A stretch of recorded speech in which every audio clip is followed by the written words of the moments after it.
Well, ladies and gentlemen, the time has come at last to play Starcraft. Yes, Starcraft. No, not any custom campaigns, just Starcraft. So, why am I playing Starcraft? Well, more than 20 years after the game's release, I think it bears explaining why one would want to play Starcraft, particularly one such as I. And I'll get into my history with Starcraft in a second for those of you who are not familiar with it or who want to hear it again anyway.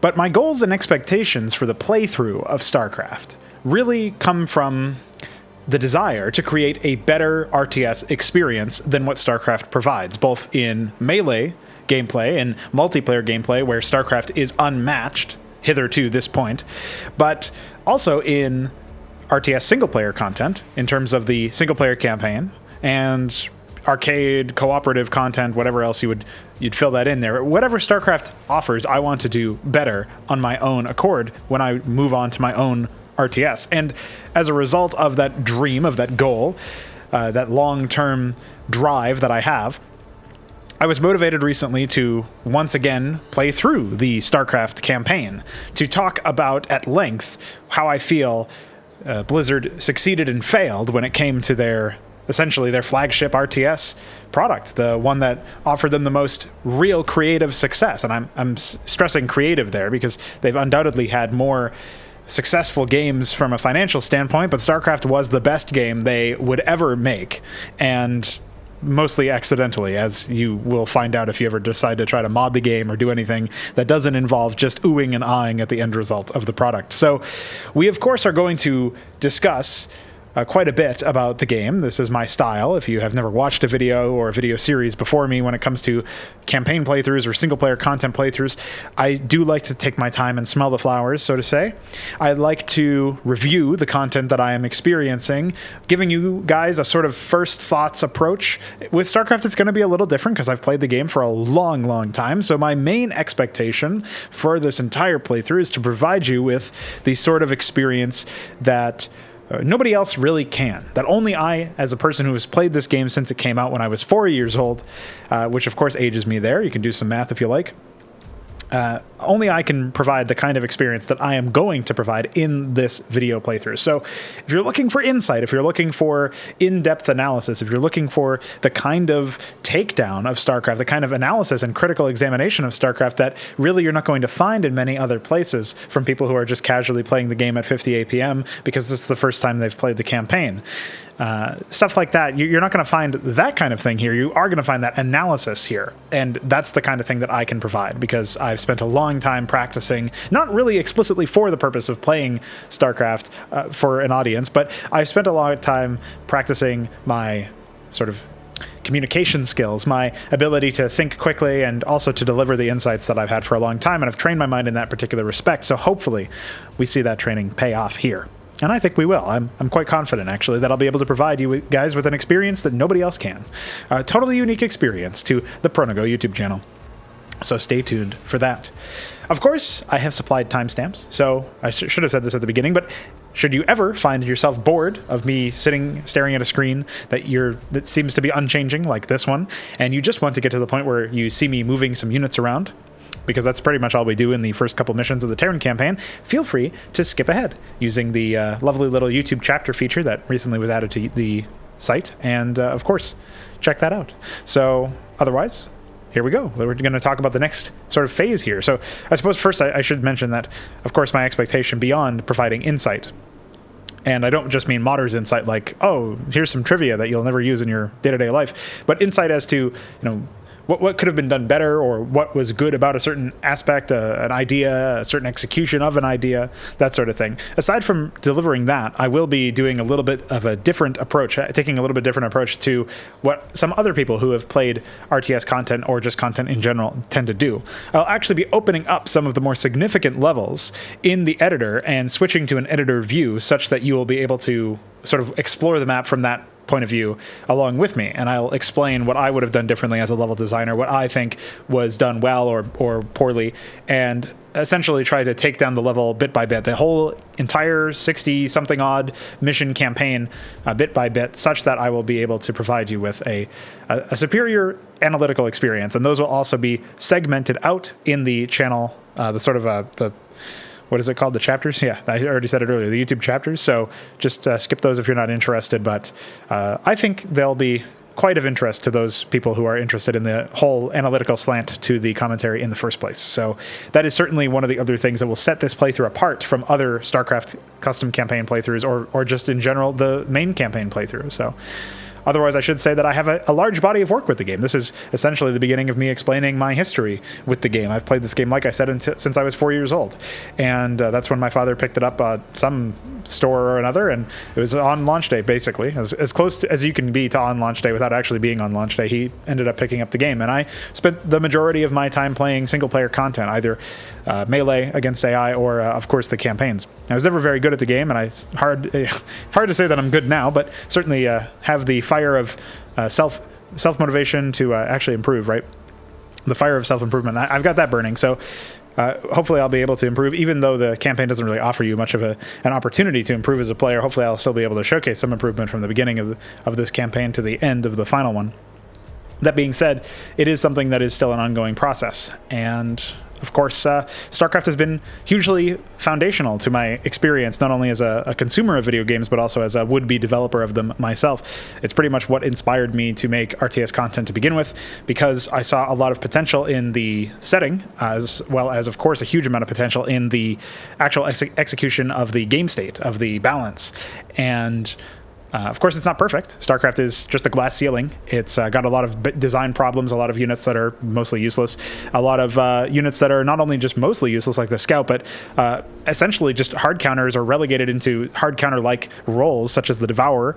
We'll get into a lot of more specifics as time goes on, as we get introduced to some of these units in the campaign context. But my main gripes with the game are that it has never really been outdone, and that's mostly a gripe of the industry, right? It's me complaining about the fact that nobody has tried to be better than StarCraft. At least it doesn't seem like it. The closest we probably had was a little-known 3D RTS game called Armies of Exego, which sampled a lot of the ideas from StarCraft, had some minor UI improvements over StarCraft that actually felt quite natural, like being able to select and add to control groups buildings that were queued up. So imagine if you order a SCV to build a barracks, and then you can select the barracks that has not even been started yet, and you can add it to a control group, or you can set its rally point or something like that. That's basically what Armies of Exego did. Among other things, they did try some stuff that I thought did not work out, and they certainly made the game slightly more casual than StarCraft ends up being at the end of the day, but they genuinely seem to want to make a good RTS game, and though they failed at it, that desire shone through, and that's something you basically never see other than that, right? So the RTS is effectively a dead genre in the years following Warcraft 3, and as a result of that, StarCraft 2's cargo cult-esque approach to game design, and now the slapstick approach to game design, where they just rebalance the game every few months, is hilarious in retrospect, hilarious even now, but unfortunate, because it that was basically the last high-profile attempt at making an RTS. And of course, since the release of StarCraft 2, we've had a natural amount of attention directed towards the remasters of many RTS games, such as StarCraft 1, but also Command & Conquer more recently. And that's one of those things that will always puzzle me, because I would much rather people learn from the classics rather than literally remaking them. I would like them to learn from them and try to do better than them. But again, we don't see that in the industry. So that is once again one of those things that I think is just, it's something that really is unfortunate, and something that could have been avoided had anybody wanted to make a better game. But at the turn of the century, and shortly after StarCraft's release, we saw many more focuses on sort of profit and trying to sort of established market dominance, and that became much more of a focus of developers in a AAA environment. And of course, indie devs are too busy huffing their own farts to actually do anything productive. So we are left in a no man's land, where technically we are independent if we're not part of a AAA studio, but we're certainly not trying to abide by the standards or the precepts of either of those labels. And that's where I find myself as a developer, trying to make a better RTS game than what StarCraft ended up being. Certainly a tall order, because it is the best, like I said, but I do believe it is indeed a rather low glass ceiling, that there's a lot of problems, like the fact that every map has to balance around Terran existing and having siege tanks and liftoff and stuff like that, instead of trying to balance around those racial strengths and those disparities between the races, instead of making it so that those races ended up being more more unique, more slanted towards those extremes, but still somehow manage to find a balance and a coexistence. And that's something that definitely requires a lot more testing and a lot more iteration than what Blizzard was willing to do for StarCraft. But at the same time, they managed to luck out with all of the different complexities within under the hood. And as scrap cobbled a mess as their code base is, they still managed to make something truly great, which is probably the last time they would ever do that, I would say. So there you go. That's my spiel. Let's move on, of course, to the intro cutscene. I should mention that I've played a ton of custom content, so if you're interested in more content like this and you don't want to just relegate yourself to hearing me shit on the original campaigns, of course, feel free to do that. So, yeah, I guess that's that. Check out the rest of my content, I guess. I should also mention, before we watch the intro cutscene, technically, the first thing you see, of course, is a screen that I didn't end up showing. It's like a splash screen. Then you get into this area where you have these carriers over here launching interceptors and shooting at something. I'm not quite sure what they're shooting at. It's hard to make out. It in fact looks like projectiles are spawning out of nowhere. It's interesting that we see an accurate representation, seemingly accurate representation of carriers in this area. But as we'll see when we watch the cutscene, we have a very inaccurate representation of carriers. And I will explain that in a bit. First, we have to switch to original, and then we have to view intro.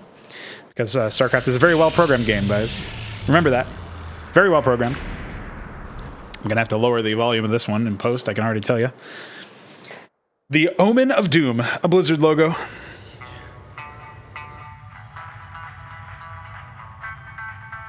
can't see a thing, Jim. Well, hold on. I swear, it's always some damn thing. Wait, got it. Ah, hell, this thing ain't gonna hold. Shut up. Damn, you're ugly. You girls strapped in nice and tight now. Tighter than your mama leg. That's a good one, man.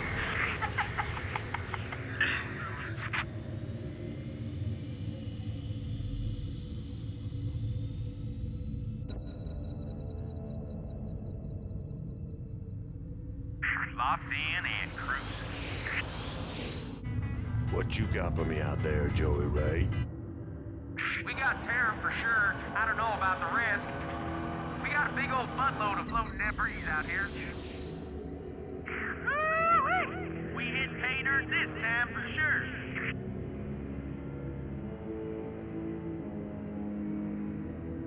Explain to me how we gonna get all this home.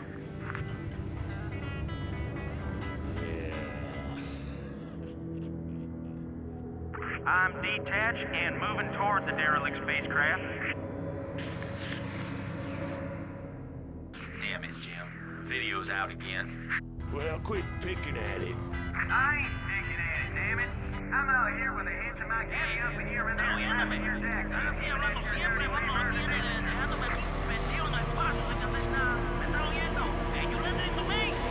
Hold on, I got visual. Get the damn boat, you left back! I'm behind the ship! I'm behind you, Jim!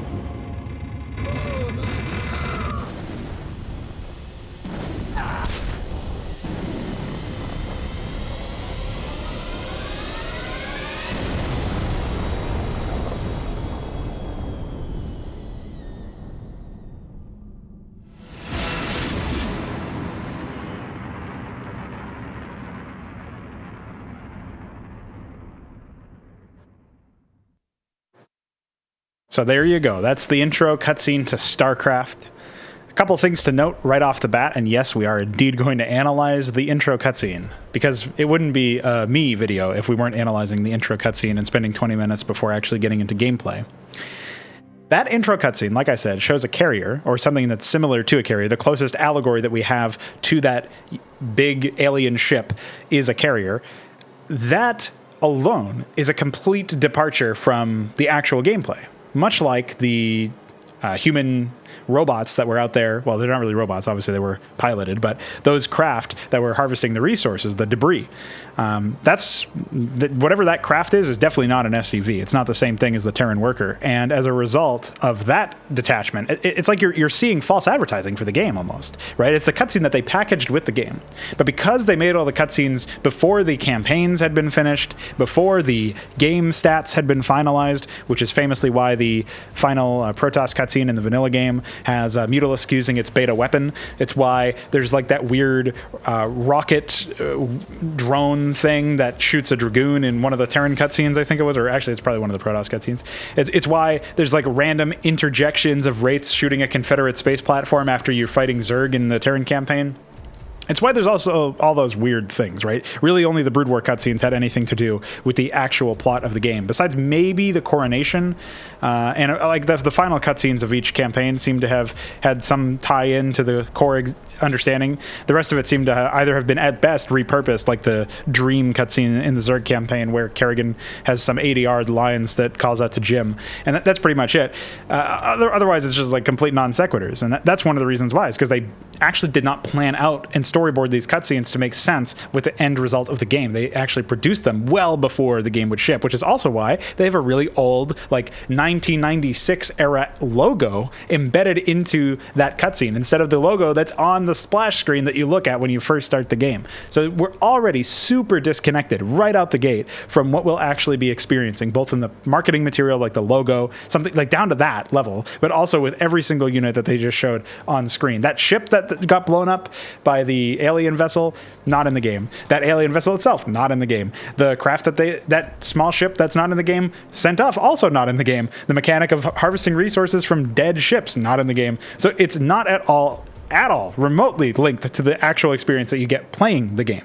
So one of the first things to sort of take umbrage with is the fact that Blizzard ended up making that cutscene, having it be something that was supposed to probably be like units fighting each other, right? I would actually, if you want a more recent example of a cutscene that's like that, I would say look up the Dawn of War 3 teaser trailer or cutscene or whatever that was, where it has a bunch of conflict between the main races of that game. It's actually quite compelling insofar as it provides they kind of got a little fancy with it, and maybe that muddied the waters there. But when you're actually seeing units shooting each other, units using abilities on each other, that seemed to actually be what you were experiencing in the game. And I've played that game, but it was a while ago, so I might be misremembering. Maybe there was some stuff that ended up not being quite so accurate to the end result. But the end user still has some understanding of like, hey, that unit can do that in the game probably. And that is a unit that will be in the game probably. Whereas, of course, there was no such luck in that StarCraft intro cutscene. That's one of the ways that you immediately understand that this was not a pretty picture. It doesn't paint a pretty picture, rather, of the development cycle of this particular game, right? So anyway, we'll go ahead and get into the game. So I'm just going to delete you, assassinate Minsk before it gives me diarrhea. And we're going to go ahead and start the Terran campaign here. Of course, we have what appears to be a Marine. And over here we have a Hydralisk and a Zealot. At the very least, we have units that will actually be in the game. So a step up from the opening cutscene. Let's check it out. Terran Campaign. Rebel Yell. In the decade since the end of the Guild Wars, the oppressive Terran Confederacy has stood unchallenged in its supremacy over colonized space. All of that changed 4 days ago when a large alien fleet emerged from warp space and laid waste to the unsuspecting Confederate colony of Chau Sara. The Confederacy, fearing that the alien fleet's next target will be the colony of Mar Sara, has sent you to intervene. Acting as magistrate, you are to safeguard the colonists and keep their state of panic from escalating any further. Boot Camp. Office of the Colonial Magistrate, Mar Sara Colony. And a timestamp. Welcome to Mar Sara, Magistrate. The equipment demonstration you requested is prepared and may be initiated at your convenience. Simply select Start to begin the demonstration. You may skip the demonstration by selecting Skip Tutorial. All right, and that's when we... oh, that's the wrong one to mute. Okay, now we'll mute the whole in-game soundtrack, and we'll leave the briefing soundtrack on for a sec. This is so that the magistrate stops nagging us. I've already went through this once, so I already know about this. There's some good memes that they threw in here, and because, you know, who needs development time dedicated to actual features or to better scripts or to anything like that? Let's just throw some memes in there. Blizzard were really ahead of the curve. So check that out, I guess. What did we just read exactly? We read text intro when that information easily could have been exposited to us by way of well-paced, well-put-together dialogue in this very briefing. Now, these briefings do leave a lot to be desired, right? Like, if you really had any capacity for some sort of... Like, a reasonable approach would probably be to have, like, intro cutscenes to all of these missions, right? Something like that would probably be better. But then we get into the position where we're dealing with, like, okay, there's a lot of overhead. We got to make all the cutscenes for everything. Okay, so let's just make it so that there's briefings. Whatever. Briefings are fine. If you're really, like, talking about, like, limitations of the technology back in 1998, we can't ship all that stuff. We're talking about, overall construction of these scenes and how long that takes. That's a big issue. I actually have to move to a different fucking desktop real quick so that I don't get distracted by that, because that is so infuriating where they just throw memes on there. So enjoy those memes. But yeah, so ultimately what we ended up seeing there is just some text that could have been delivered to us through dialogue, that, information in that text, epilogue or prologue or whatever you want to call that. I guess it would be a prologue. That could have been delivered to us by an actual person, like a character that we're going to get attached to. Instead, our first introduction to any character is just the adjutant, a robot, an AI, that is supposed to serve as our advisor, and nothing else. There's really no other reason for the adjutant to be there, right? They're just an assistant. That's literally what adjutant means, I think. So, okay, fine. We've got our assistant, and we're supposed to be a magistrate, and just the premise of a player character like that, a viewport character, is really bad, I would say. I would argue that it's much more relatable when we're stuck in a position where, we're experiencing the story through a character's viewpoint, and that character actually speaks and has motivations and can, talk back to their superiors, and you can, like, get some understanding of their personality. They ascribe choices to us anyway. I've played a game called Warlords Battlecry, the very first game. There's a couple of games that are in that series, but if you look at the first game there's like a narrator that tells you what your emotions are and what you're feeling and thinking, and it's like similar degrees of just sympathetic embarrassment, but also just ineffectiveness. It's objectively not effective as a way of storytelling. Very similar to characters responding to your actions or assuming your motivations, despite the fact that your character has not said any of that. You have not said any of that. You're just following a prescripted series of events that happen from point A to point B, mission 1 to mission 10, and that's just how it is.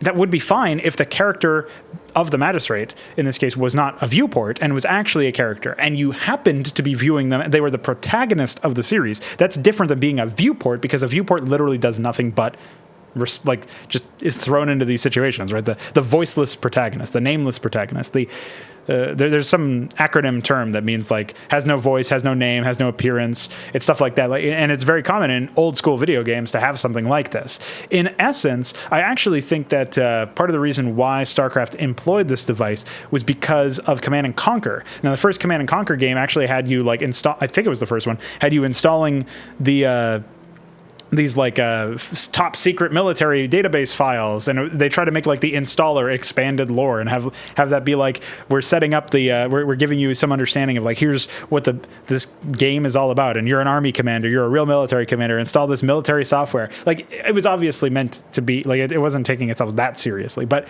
the idea behind it was, like, you're meant to be, like, the character, you're the commander, and so we're just going to give you military tasks. And obviously the story was a little silly in those games, but, like, at least it kind of worked there. They made it extend all the way to the installer and stuff like that. They put in more effort than Blizzard did, and Blizzard in this case just kind of aped that, it feels like, without really understanding what made it worthwhile. So that's like a cargo cult mentality that Blizzard is really known for at this point, where they just copied their old games a lot, and at this point they've remastered their old games. In some cases, in many, I think all cases so far, they've reduced functionality, so that's epic. But that being said, you end up resulting with, it results with an end result, and just doesn't end up being good for storytelling. It doesn't provide you with anything. It doesn't give you anything at all to work with, to understand as a player. And it actually hurts the player's ability to relate to the story, to the characters, to the cast, to the choices that are being taken and being made.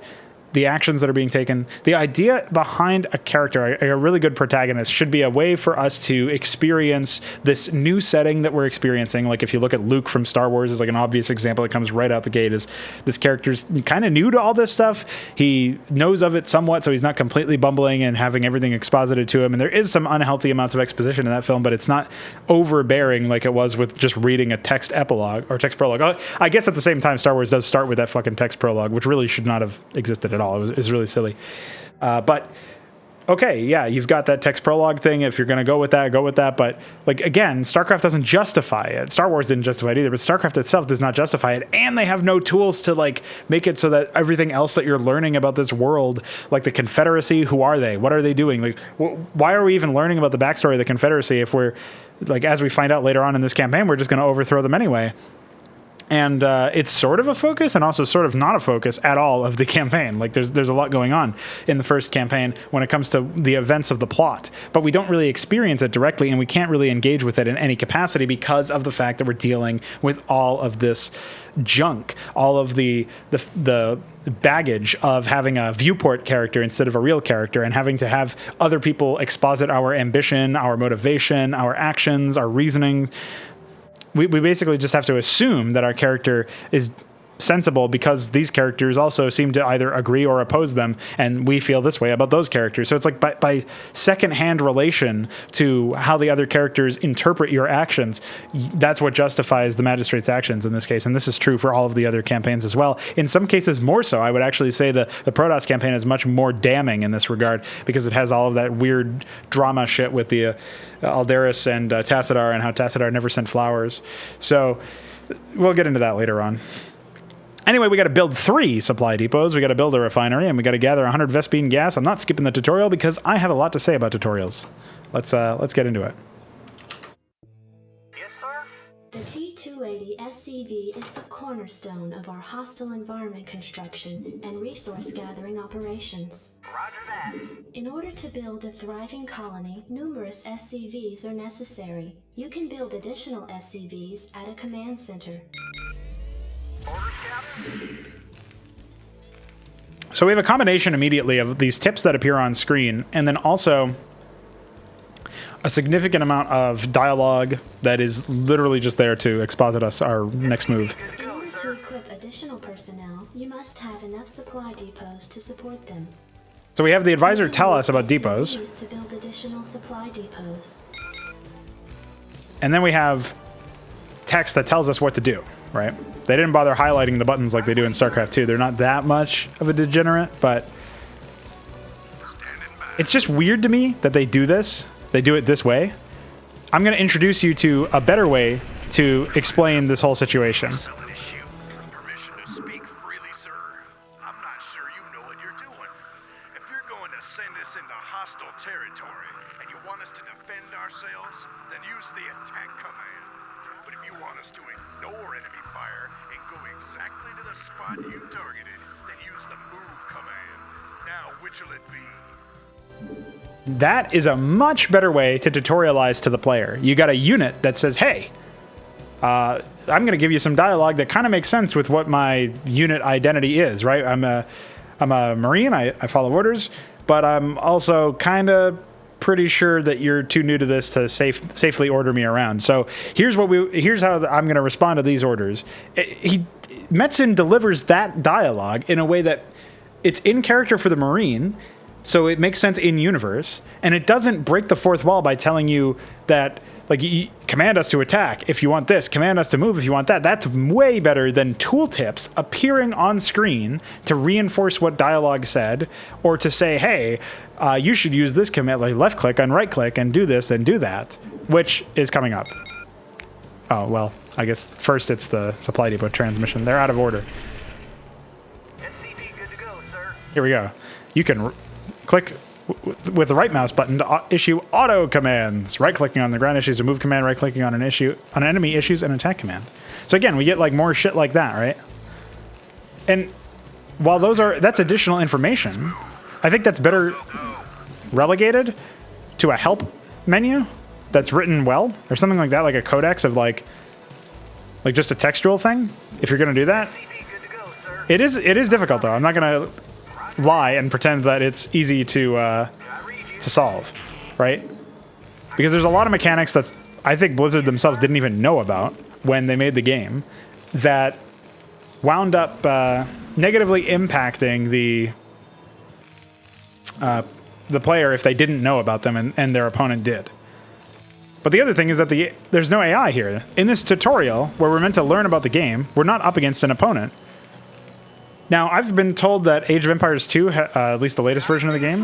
Oh, I'll wait. Raw Vespene gas, converting it into a form which your SCVs can gather.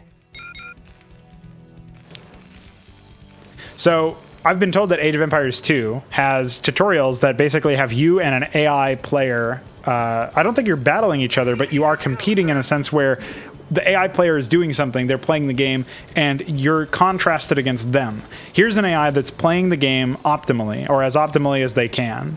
And that, you know, try to match them. Try to get as many units out as them. Try to get as many resources as them, right? That teaches the player about the metagame. It teaches the player about what skills are necessary to master. It teaches the player about all sorts of stuff. And that is way more effective, I think, at handling the situation than doing what Blizzard did here, where they just have you stuck in an isolated environment where there's no AI, there's no stakes, and all that, right? And you got some passive Zerg here. Okay, cool. We get to say Zerg here in the playthrough, but other than that, it serves no purpose. So this teaches you all the wrong things. It starts you out with your command center as far the fuck away as possible from the mineral field without just being in another town entirely. And it starts you off with one SCV and what is this? 16 Marines? And it gives you this pre-placed armada, pre-placed brigade, and that's it. Like, that's all you get. You can't even build a barracks. You got access to no tech. You don't really know what's going on. You don't really know what's happening. This is the kind of tutorial that just does not teach the player really any useful skills. It presumes that they've never played an RTS before, which was probably more likely given the fact that this game came out in 1998. But rather than having a dedicated and lore-irrelevant tutorial that just explains the core mechanics of the game in as detached a manner as possible, which is what Warcraft 3 did not do, but what Starcraft 2 did do, that's one method. That's the lazy method, but at least it's understandable and acceptable for tutorials. They didn't do that here. They just mixed in fourth wall breaking and tooltips and text messages with Metzen's accurate dialogue that is much closer to what you want, and the adjutant just being annoying and telling you what to do all the time. Not a very effective tutorial. This concludes the equipment demonstration. There will now be a fully catered reception at Marsara Base. Think about what they didn't tell you in this tutorial, by the way. Not only did they don't mention a lot of stuff, obviously. But this is the only tutorial you have. It's not like there's a series of tutorials, like here's how you handle movement command, like here's how you handle camera controls, here's how you handle this, here's how you handle that. Again, they didn't go the StarCraft 2 approach. I think this was also present in Tiberian Sun, if I remember correctly. The tutorial had like, all right, commander, move your mouse this way or whatever. So that was kind of cringe, but like they also went like a very modular approach. A lot of RTS games went that approach because the idea is that you can bring these people who have literally never used a computer before and have them bring them up to speed with how the mechanics work. And maybe that makes sense in that context. You don't really get that at all here because you don't have basic shit like movement commands or rather camera controls. You don't have basic shit like control groups. You don't have the ideas behind any of that stuff being shown. You don't have a UI that's responsive, that tells you what's going on, that has more in-depth tooltips than, you know, what you have. Like, in my mind, maybe that you would relegate a lot of the more technical stuff that it seems very, very difficult to explain through dialogue, and no matter how well Metzen writes it. Maybe you relegate that to expanded tooltips, and you have an option in the options menu to have tooltips that are expanded and then simplified. And that would make sense to me, right? That would be like expanded tooltip for move would say right click to issue this command, right click on terrain to issue this command, similar to what we just saw blasted on our screen for 5 seconds after Metzen finished speaking. In a situation like that, I think that would make more sense, right? And you would just have that option toggled on by default, and presumably players would figure out in the options menu, hey, I can turn that off. So that would be one way to deal with that stuff in a way that doesn't break the fourth wall, because the UI always gives you some sort of tooltip in all RTS games. So even though it might technically be breaking the fourth wall, it's like it's a custom at this point. So it's stuff that we already know about. So that's fine, I think. But then you also have situations like the dialogue just being written better. So like more like Metzen and less like the adjutant. Also, another thing they didn't mention in that tutorial, that was my original point anyway, they don't even tell you about like really how resources work. They sort of tell you about the gas, but it's through text. So again, not really very efficient there. Like in my mind, expanded tooltips or beginner information or whatever you would call the setting should probably also have like an icon appear on the refinery that says workers can be tasked to the refinery. Multiple workers can be tasked to the refinery, but only one of them can fit it inside at any given time. Something like that, like information about how that works. And maybe when you select the mineral field, it would also tell you something like, only one worker can mine mineral fields at a time. Like an icon would appear there telling you that. Basically, everywhere you click, there'd be information that you could interact with. And if you were already confident that you knew everything there was to know about the game, just turn that option off. I think that would make much more sense, generally speaking. And that would remove a lot of the workload of the script writer to write around cleverly the limitations of the situation. So, just my 2 cents there. Wasteland, Office of the Colonial Magistrate, Marsara Colony. No timestamp this time. Rude. Adjutant online. Good evening, Magistrate. I'll fill you in on what's been happening. Confederate traffic has increased substantially within the system due to the recent Protoss destruction of the Sara colony. The Confederates have tightened security on all outlying systems, and it's likely that this colony will be locked down as well. An encrypted Confederate transmission came for you while you were at dinner. Replaying transmission. Greetings, Magistrate. I'm General Edmund Duke of the Confederate Security Forces Alpha Squadron. The Confederacy has quarantined this entire planet, and we'll proceed with a lockdown within 48 hours. You're to relocate your core colonists to the outlying wastelands. Now, I know there won't be any problems with these new arrangements. Transmission ended. I have contacted the local marshal, James Rayner. Rayner has agreed to meet your personnel en route and escort them to the new Wasteland site. All right, so the briefing for this mission is a little confusing. Because while we are introduced to our first character, General Duke, he introduces himself to us, but presumably you would have already known some Confederate people, according to the text prologue, so that's kind of confusing at first. Then you just take it at face value that, okay, maybe nobody knows you here, besides your adjutant and whoever was in the boot camp area. And Edmund Duke leaves this voicemail for you, and that's it. That's all the communication you get. So at the very least, like, the good thing here is that it establishes Duke as not giving a fuck. He doesn't care enough to wait for you to not be eating. He doesn't care enough to hop on Skype with you when you're actually there, or Discord now, I guess, dating myself. Boomer. Doesn't care enough about your existence. Doesn't view you as worth the time. So he just leaves you a voicemail, right? So it's like a subtle amount of disrespect. It's not crazy amounts, but it's subtle. Maybe this is a normal thing, but this is the first time we're seeing. So it's like my knee-jerk reaction to somebody leaving me a voicemail where he's kind of being condescending in the voicemail anyway. It's like he's probably also doesn't care, like, clearly he doesn't care based on his tone of voice. He probably also doesn't care about much else, like whether or not there's any social gravitas or social class lost on his part by not waiting for me to be able to respond. It also cleverly gets around the whole idea of me not being able to respond anyway, because my character is a fucking viewport and doesn't have any character, doesn't have any dialogue, does nothing the entire time. However, we're then talked to about Rayner. According to the adjutant, Rayner is the marshal. He's going to be here to help us escort our men. Where are we going? I guess we're relocating according to what Duke said. But like, we get a couple of units at the start of this mission. Is that really the whole colony? Is a little confusing. It doesn't seem to be the same colony that we were just experiencing when we were playing the boot camp mission, because of course we had, like, again, 14 Marines or 16 Marines and however many SUVs we had at the end of that mission. So it can't have been that. Certainly was not anything else either. Like, it's just really puzzling to me why they would just have things be so disconnected from one scene to the next. And again, obviously the tutorial could have been skipped anyway, so it doesn't really seem to matter anyway. Just very perplexing. Anyway, we got to find Raynor, build a barracks, and train 10 Marines, so let's get on with it.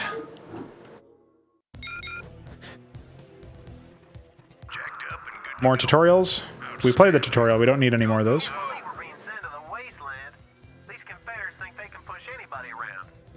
Didn't bother putting a recipient of that trigger in the transmission trigger. Send a minimap ping. Love this, by the way. This is a bug. You fix these, Blizzard. You fix these bugs. You're supposed to fix those. Go. Let's move. Howdy, boys. I'm Jim Raynor, marshal of these parts. Anytime you're ready.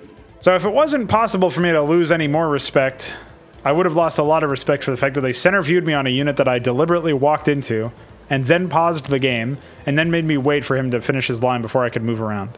That's disrespectful. The other thing that's disrespectful is the fact that I start out with this. I technically start out with control of this base, but I don't start out with a fucking base. So that's pretty dumb. Then we have these units over here that are doing literally nothing. And, yeah, well. Ho's mad, I'll put it to you that way. Very, very mad. Also, you'll notice that, like the liftoff hotkey was L, well, the Spider-Mine hotkey is I. I hate that.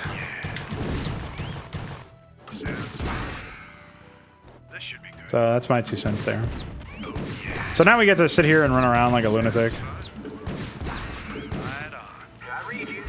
Oh, we attempt to speedrun this. Get some APM going. And again, it's just another lifeless map with some units scattered around it, sort of. Not really doing anything of note.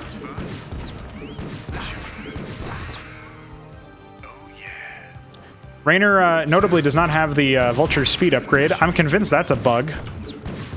Because why would he not have the Vulture speed upgrade? Like, what kind of lunatic would decide to turn that off? Sounds fun. This should be good. See you, nerds. So I guess we get some sort of understanding of what spider mines are, but tooltip just says use spider mines.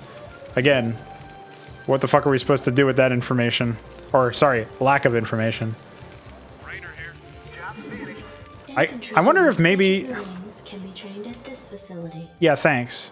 Sounds fun. This should be good. And then we need a Marine counter because it's too hard for us to use our eyes to see the number of Marines we have.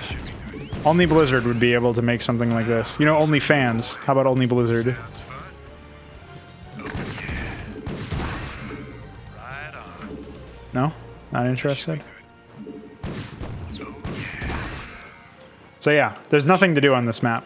You literally just sit here and build Marines. This is Blizzard's idea of content. This is why I said, really we just click some units around at the beginning here. The entire Terran campaign is basically filler. I think maybe there's like one mission we actually have to play the game in, but for the most part it's just lazy. And I think it speaks to a lack of respect for the player base as well. I mean, again, Blizzard themselves didn't really know what was going on in the mission anyway. Like, they don't really know how to play their own games, usually. So, that's kind of to be expected. But still, you'd think you'd want to actually give me some content to play instead of a mission where I have to sit here and push some buttons, and that's it. Like, that's literally it. That's the end of the map. There's nothing there. There's literally nothing in that entire map. There's some static Zerglings that we kill with a couple of P keys, because patrol is P. It's just flabbergasting, mind-numbing, and yeah, really a testament to Blizzard's belief in grind. So, let's move on. Backwater Station, Office of the Colonial Magistrate, Marsara Colony. Receiving incoming transmission. Comlink established. Hey, what's up, man? Got your refugees tucked in nice and tight? Provided you can sidestep any more surprises from our Confederate friends and we can keep them away from those critters, they should have an easy time. Priority alert. Backwater Station under attack by unknown alien organisms. Distress beacon activated at 0658. Alerting Confederate headquarters on Tarsonis. Stand by for incoming transmission. We've already received the distress beacon from Backwater, and we'll take care of it. You just sit tight. You'll be notified if there's anything we think you need to know. Damn! Listen, if we wait for Confederate reinforcements, that station's dust. I'll head out there now and do what I can. You send in some militia, and we'll save those folks. Trust me. You know what this reminds me of, actually? So there's 2 points I want to raise. One of them is about briefings, and the other one is about that last mission. That last mission really feels and plays like an extended tutorial, and has no bearing on the story at all. We're supposed to be evacuating colonists and escorting them to a new area because of the Zerg infestation, presumably. That's what Duke says, anyway, at the beginning. And yet we're not doing that at all. Instead, we are stuck dealing with some very, very static Zerg. We don't even have to deal with them, really. You could just sidestep them and not interact with them whatsoever. And then we train Marines. It would be one thing if Jim said, the Zerg infestation's acting up over here. We gotta get some more Marines down here to lock this area down. And then you get the objective. It's still stupid and has nothing to do with actually playing an RTS. Well, it sort of does. It's tangentially related. You'd build units, but then you use the units. You don't just win the mission because you have the units. So, not connected at all there, and still very much a filler map. But at least it would make sense. It would be justified in some small way by some connection to the setting. In this case, Jim Raynor's dialogue line. The proposed dialogue line, I should say. It's obviously not the actual dialogue line. So that would make some sense. But again, just plays like an extended tutorial. And it doesn't justify itself at all. It sort of does, because they have that like one Raynor line at the beginning of this briefing where he says, got your refugees tucked in nice and tight. The idea being that we have those Marines, so now we can protect them. But it doesn't really tell us that, like, oh, we've established a base. Like, that would have been perfect opportunity for us to say, like, all right, we've just landed the command center here. We got some units down. Obviously play up the idea that, hey, the Terrans have liftoff in the first place. Like, they can actually use that. So let's show that. Like, maybe the command center lands as the SCVs roll up, and it's like, all right, we finished our evacuation, if you will, our movement, but there's a lot of Zerg that we got to deal with here. So in addition to start establishing our thriving colony, as the adjutant put it in the tutorial, we've also got to take care of these Zerg, and Raynor's here to try to help us out, run interference and scout them out, and maybe use spider mines or something like that. Like, that would be the premise of a mission where you might actually lose if the Zerg attack you and kill you. And you also have 2 objectives, both of which are related to the actual setting. One of them is killing the Zerg so they don't kill you, and the other is setting up the base. Now, setting up the base is kind of incidental to killing the Zerg, because you have to kill the Zerg anyway, because otherwise you might die. And of course, you have to set up a base in order to kill the Zerg, in theory, because we're dealing with a theoretical environment where the opponent is actually lethal and could kill you if they really wanted to, which obviously is not true of any of these maps. So there's that as a first aside there. But, otherwise, we look at the idea that this experience, right, of playing that mission, it was just a tutorial. It was nothing else. This is really puzzling. So the other thing I wanted to mention is, related to briefings, the objectives being visible at the beginning instead of at the end of the briefing, or popping up as the characters deliver lines of dialogue that relate to those objectives, that would make a lot more sense, because then it's like, oh, here's your laundry list to do, a recap, a mission-specific, gameplay-specific recap. Here's what you have to do to win. That makes sense to me. However, them showing up at the beginning completely undercuts any suspense that might be there. Like, if you're going to use these briefings to tell a story, which, like, tell an involved story, like, oh, this character betrayed me, so I've got to kill him or something. Like, there's points where they follow this custom that they establish here, and it completely undercuts the whole impact of any revelations that a briefing might hold. Now, I'm not necessarily convinced that you should be using that kind of approach for briefings in the first place, but why the fuck would you put these objectives here in this manner? Like, just put them in at the end of briefing screen. Give the player something to look at after the end of briefing screen, you know what I mean? So obvious. Our objectives incidentally, are eradicate the alien infestation and that Raynor must survive. Yeah, heroes in an RTS, man. Time to kick some serious butt. Hold on, let me just move my command center a little closer. Sounds fun. Go ahead, Commander. Go ahead, Commander. So, This is Jimmy. trying to get used to these hotkeys real quick. This should be good. Heroes in an RTS are that's its own topic, really, but Good to go, sir. Right away, You want a piece of me, boy? Raynor here. Jacked up and good to go. Here. ultimately they should be more than just stat buffs, like stat mobs or whatever, where they have these balls of strength, good to go, sir. and that's it. Like it's just so silly that that's all heroes end up being usually, or they're like super overtooled and have a lot of power creep. What the hell is that? Looks like the ground there is alive.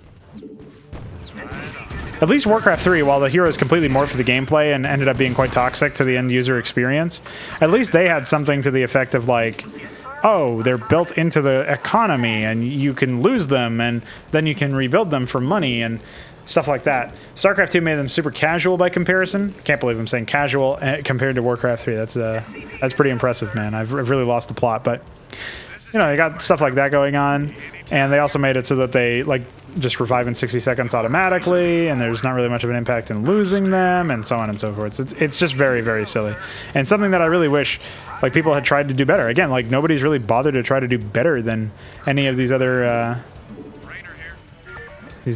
games. Thanks for the rescue. We've been holed up in these bunkers for days hiding from the Zerg. These things have been out here a while. Just interrupting each other. Pretty useful. Rock and roll. Raynor here. Jacked up and good to go. Need a light. You got it. So there you go. And we get all this. Also, notably, you can't build an academy, but you can build firebats because they didn't build in the functionality for being able to like turn on or off certain aspects of the tech tree. They didn't build in that functionality as like a trigger or anything.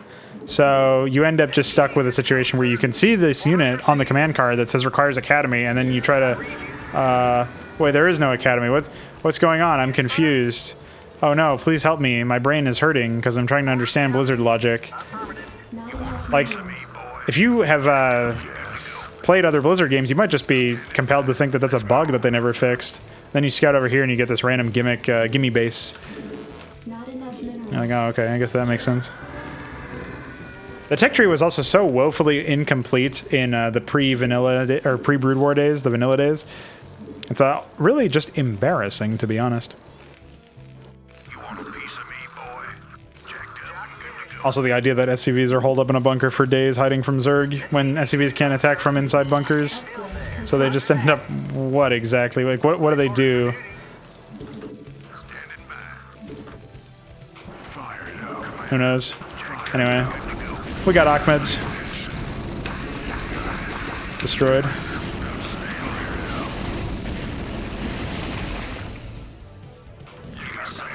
Save this, Ahmed. Oh, I couldn't save that, Ahmed. Also, you'll note I'm completely ignoring the bottom right. It's because there's not really any point to engaging with it. It's just some, I think there's some more resources up there or something, but there's not even any sunken colonies or anything in this. We are seeing the first epic ramp encounter. Also, I gotta get Ahmed to deliver this dialogue line real quick.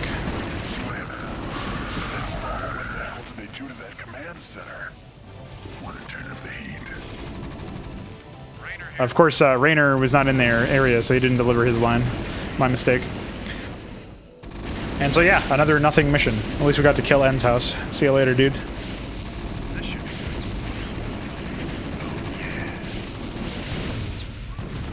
Want to turn up the heat. Anytime you're ready. Oh no! Receiving incoming transmission. Marshal Raynor. I've been paused. Destroying a vital Confederate installation, you and your men have violated standing colonial law. As of right now, you're all under arrest. I suggest you throw down your weapons and come peaceably. Are you out of your mind? If we hadn't burned that damn factory, this entire colony could have been overrun. Maybe if you hadn't taken your sweet time in getting here. Now, I asked you nice the first time, boy. I didn't come here to talk with you.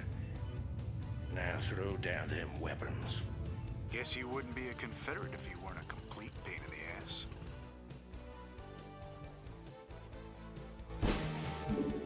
See you, nerd.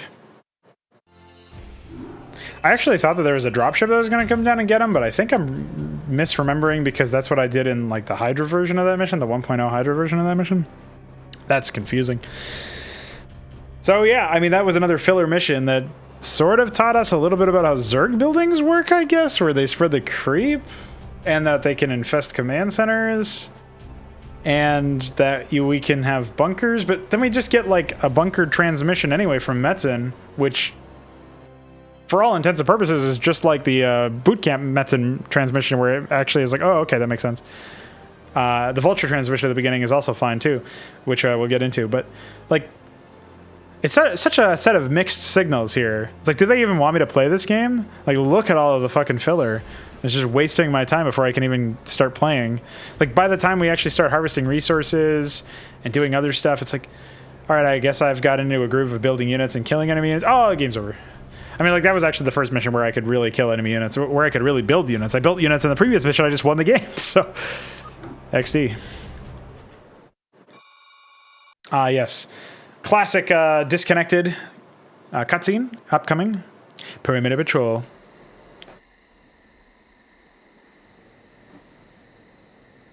Talk about a rebel yell. Check out this unit that's not in the game.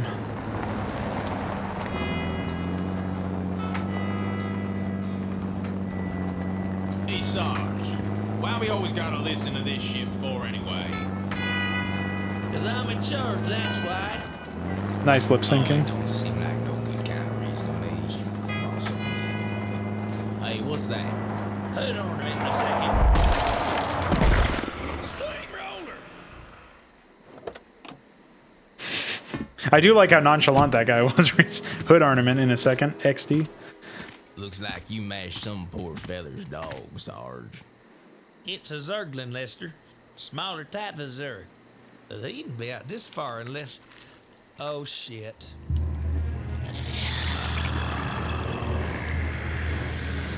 I love you, Sarge.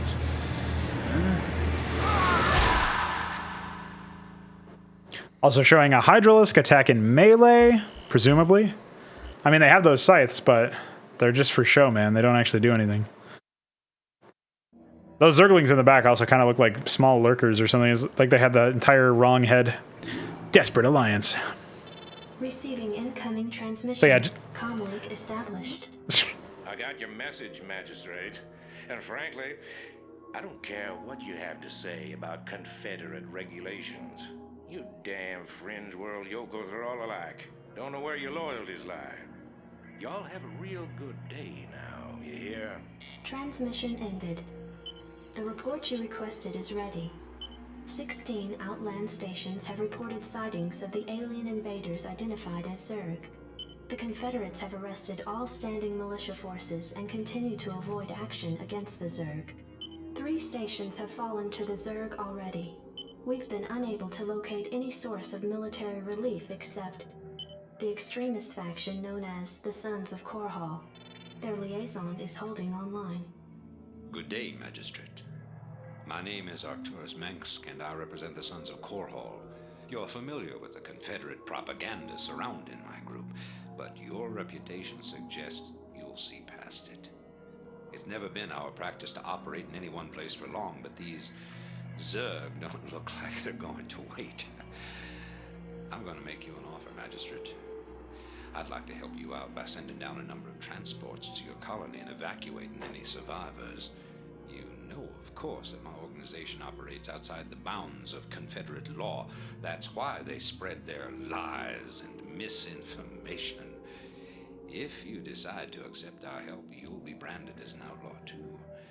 But it's a chance to save those people. Time to make a stand, Magistrate. Ending transmission. Priority alert. Evacuation zone under attack by Zerg forces. Distress beacon activated at 12:20.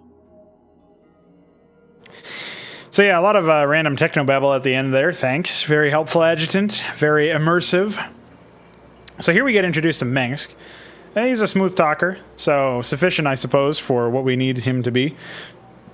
And unfortunately, kind of undercut by the fact that Duke says that he got a message from us, and we can imply, we can infer rather, based on the implication that the message was sent by us after Raynor's arrest. But why weren't we arrested?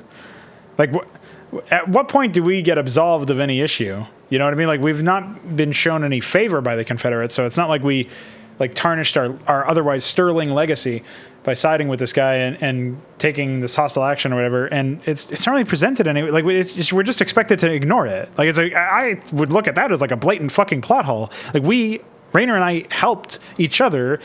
I was instrumental to actually destroying that installation because Raynor and his fucking vulture wasn't going to be able to do it.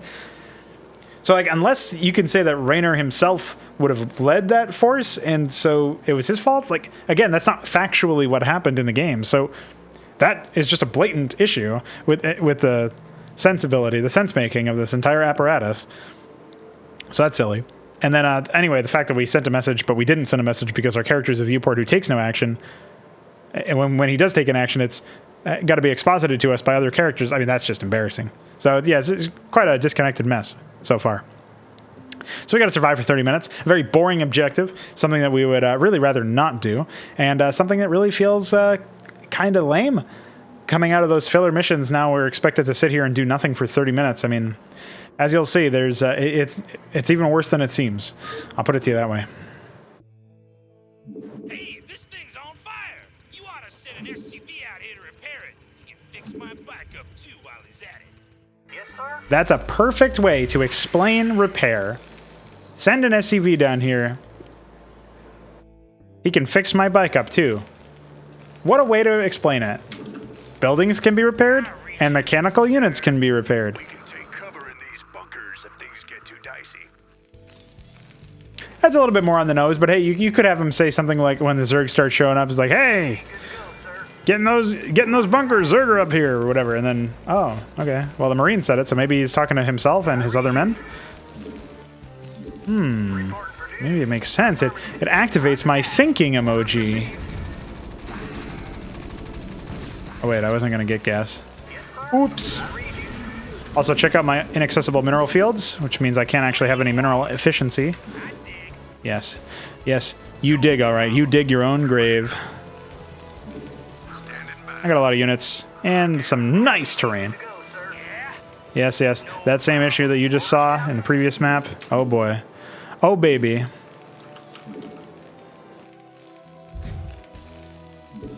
Suppose I should probably leave some Marines behind there, but I'm a brave man. The first time I can actually fight against an AI, I'm going to take advantage of it.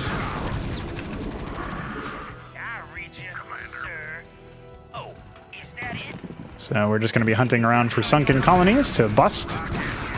There's one down there, I'm pretty sure. Yeah, there's one. I'm just going to go ahead and attack that.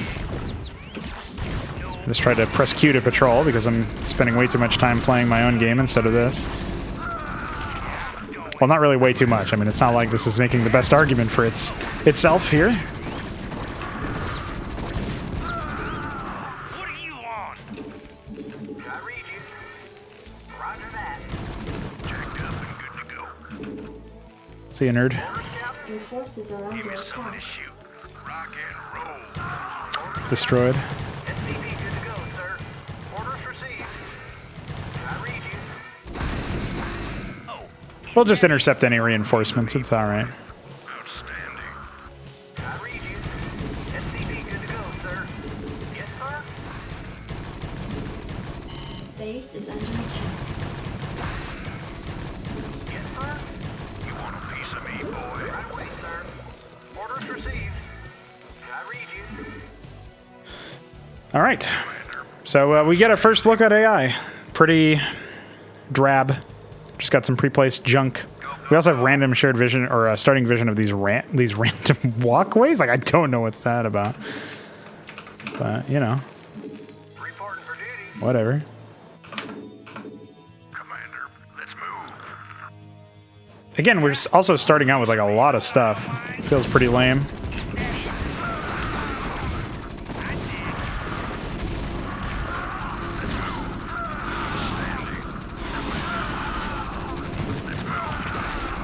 There we go. Busted that with epic control.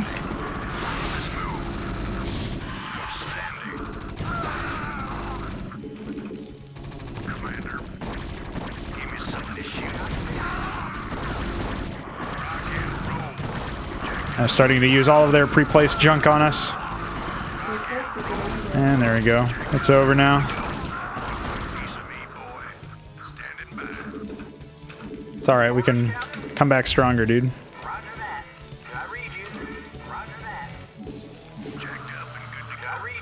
Base is under attack. Hey. It's my house, dude.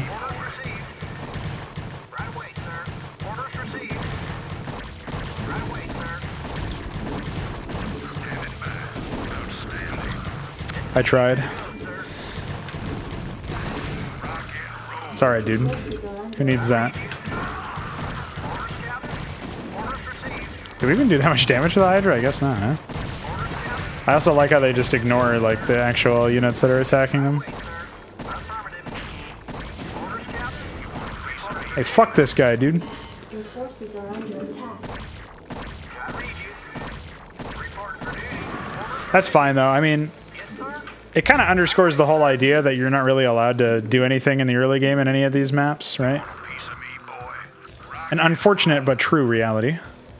I mean, you're allowed to. I've managed to find some success because I killed a bunch of their pre-placed junk. But under normal circumstances, that would be pretty bad. I lost a couple of workers. I lost a couple of units. You know, like, that should be bad for me. But instead it's like, oh, well, I don't really care because...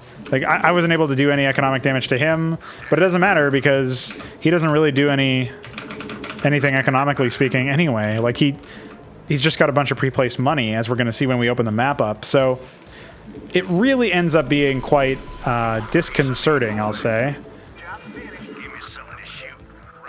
And it feels pretty bad to end up experiencing that. It's like, who wants to play a game where the... enemy is playing by completely different rules.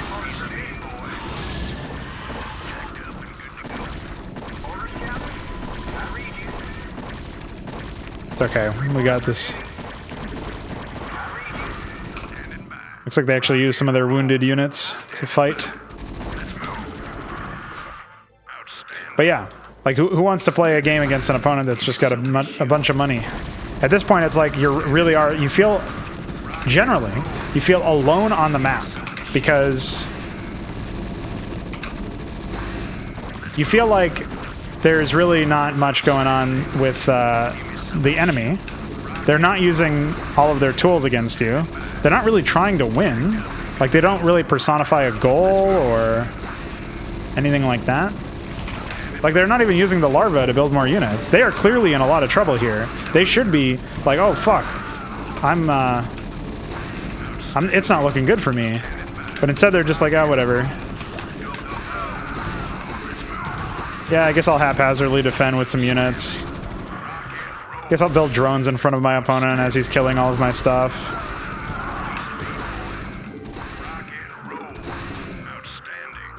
He's demonstrating accidental intelligence by trying to rebuild his hatchery right there. But otherwise it's like, what are you even doing?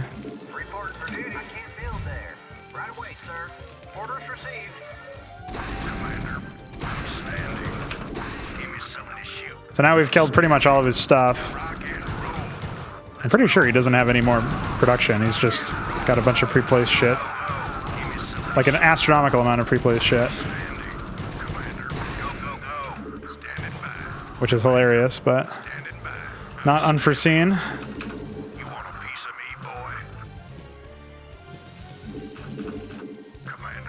Can't believe that fucking terrain bug is still there. Also some trivia, because why not throw some trivia in every now and then? That's not a doodad. That's some tile that they forgot about. Oh, okay. They could have maybe done something to annoy me, but...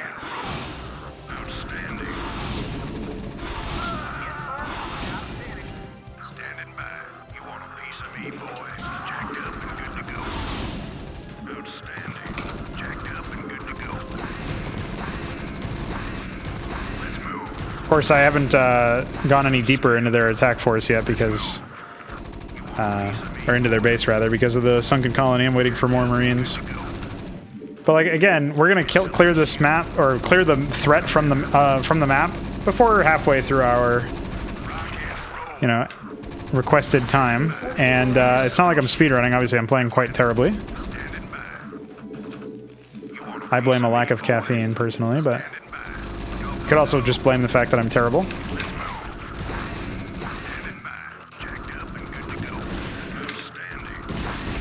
Very important for us to clear out the lings there.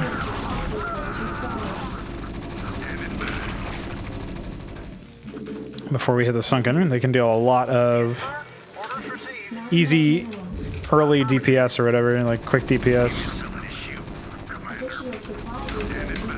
And then they got nothing.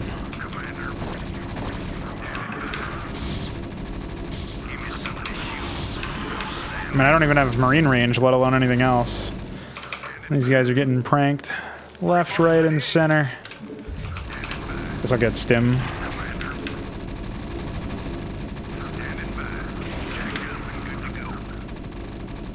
Classic move. Yeah, they actually... maybe they have a hatchery down there, but I don't think so. I'm pretty sure they just had a bunch of pre-placed shit.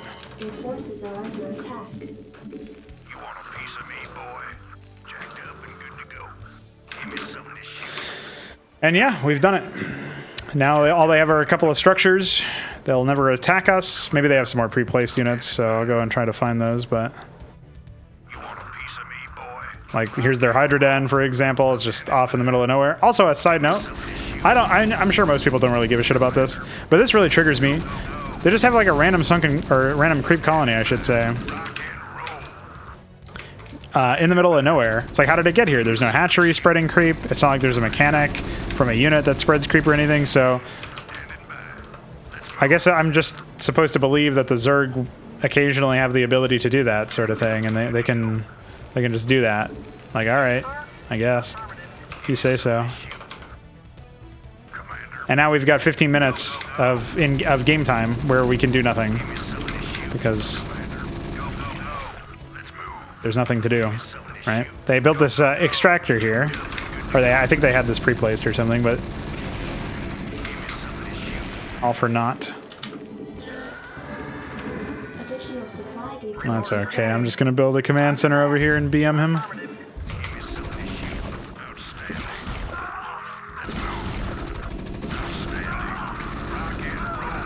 It's a 200 IQ strat to not get range on this map because then you can move you can attack move your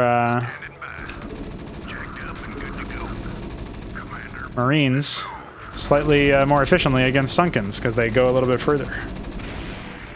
Epic.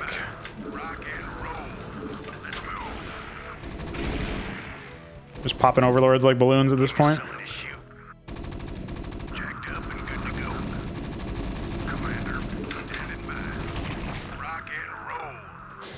And that's it. There's nothing going on here. I could build like a factory or something, but it's only for vultures.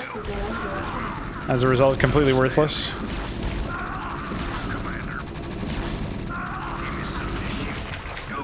So yeah, we win with just marine spam. We played like complete idiots, and yet we won. And not only did we win, but we've won, and we can't even do anything as a result of winning because guess what? We're sitting here looking at this clown who's got like buildings everywhere doing nothing. It's just got buildings on all sides of the map. So we can accomplish nothing with this. Like, even once you clear all of the buildings, it doesn't give you instant victory. So, here's what I can do. While I wait for the timer to go down. And I'm not going to subject you to this, although you may have already fast-forwarded. Once I get my stuff in position here to displace the dropships in a comical way, I'm just going to pause the recording and then I'll unpause it when we're a little bit closer. I would have shit campaigned this one, which is the process of adding a plugin that gives you access to speed hack. In essence, that just speeds up the game. Obviously makes the game much more difficult to play when you're playing against an AI that actually wants to beat you, but in situations like this where it's a dead, empty map where there's no gameplay, 10 minutes until dropship for 10 minutes in this case, yeah, you can imagine why it might be useful in some shit campaign, some shit products. I think that's roughly where they spawn. That might be a little bit further to the right, actually. Something like that. All right. That's pretty cool. Also, if you want some more evidence of lard before I go, check this out. Epic. All right. I'm pausing it. Bye. I feel like I've left you folks in suspense. I should mention that if you ever try to put ice cubes in water in the summer, they melt immediately, so stay tuned. 3, 2, 1. Sons of Korhal dropships approaching. Destroyed. Strap yourselves in, boys. I'm pretty sure they make them and then move them, so you can't actually unit unplaceable them, unfortunately. Blizzard thought of everything except for actually putting content in the game, but you know, they thought of everything otherwise. Bunch of fucking pranksters. Can you believe people still try to make content that's like on par with that? There are people out there who say that StarCraft's campaign, Blizzard quality, is the caliber that they want to achieve with their content. I can't understand that whatsoever. Not only because these first couple of maps have been so boring, so lacking in content, and so inconsiderate not only of the player, but also of their own setting, and so inconsistent with their own setting, like the cutscenes and all that. All of the content we've been engaging with here, or trying to engage with in many respects, has failed to engage us, and failed to engage itself, which is where the inconsistencies come from. Just the idea that people would decide to aspire to that. And maybe saying, in some cases, like, oh, having high quality voice acting in many respects. Yeah, I want to aspire to have that. Okay. But everything else is a wash, man. Just do better yourself. It's not even that difficult. Oh, yeah. I should mention, hold on, before we actually jump in there, we'll go ahead and pop open the map. One sec. And yes, folks, here we are. It is the map in the map editor. Of course, not the actual Star Edit map editor. I don't even know if this map would open in the Star Edit map editor. This is SEM Draft. And you'll notice that the terrain bug that was visible in the map that we played is not here. I think it's a testament to how fucked up Blizzard ended up making their product, but you know. Anyway, this is it. This is my look at the map. And, well, like I said, it's quite unfortunate that we ended up going up against something like this. Admittedly, the map is relatively open, right? If you were to try and quickly hide the units, we were just to look at the terrain, the idea of having this like reverse U-shaped path, this bracket, if you will, that lets you sort of move up here and move around. You can't build on structure in the vanilla game, so you couldn't build any missile turrets or anything like that up here. But you could walk around over here, although these two tiles block your pathing, so Blizzard kind of made it so that it wasn't really that worthwhile. But, okay, yeah, we've got that opportunity. And then we look at the idea of, you know, sifting through some of these other pathways. Okay, yeah, we cross this bridge, and we can go up this hill. We can go over here. We can go over here. Not back down here, but we can go over here. Okay, cool. There's some pathways. Notably, no north-facing ramps in the game. Hilarious that Blizzard decided it wasn't necessary. Also, somebody planted a lot of bushes over here and then killed a man. I don't know what the fuck's up with that. I'm not really sure what the hell their idea behind the bones were. Zergs seem to actually like be fine regenerating a lot of times. I would imagine their carcasses are quite sturdy. They probably wouldn't decompose into fucking bones immediately after dying. It's not like we're uncovering fossils, and yet you see that in like the cliffs and stuff. It's like very bizarre art direction that does not fit at all with the aesthetic of this particular map. And that's one of those things that I think will be a lasting complaint throughout all of StarCraft's environments, is that they kind of fit a generic aesthetic or art direction of this as a map that it supports, Terran environments like the asphalt and the structure down here. And then there's like jungle later on and space and all these other tile sets. These tile sets support generic ideas of what a in-game environment, what an in-game environment might be. But they don't support specific ideas.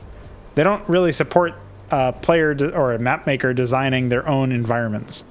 And that's really a shame, because like Blizzard themselves could have used some of those like environment map specific things. The closest you get are like the New Gettysburg or Mar Sara doodads over here, right? So the idea that you have got this, like, okay, cool. It's kind of neat that we have, these billboards basically that provide us with some sort of exposition, environmental storytelling, if you will.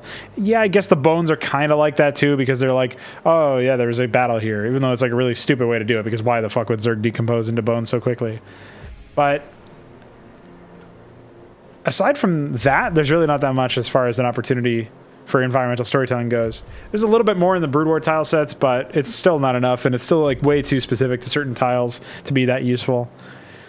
And that's one of the reasons why, in theory, you'd say like, oh, StarCraft 2 is probably better for environmental storytelling. You can have like all these decals and stuff. Unfortunately, that game doesn't perform very well, and it's not an RTS, and you can't be an RTS, so pretty unfortunate there.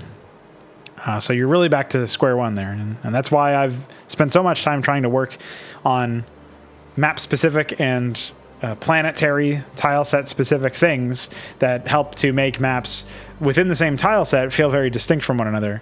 This map feels just the same as all of the other maps that we've experienced thus far, despite the fact that it's supposed to be a holdout mission where, in theory, you're going to be staring at your own base a lot.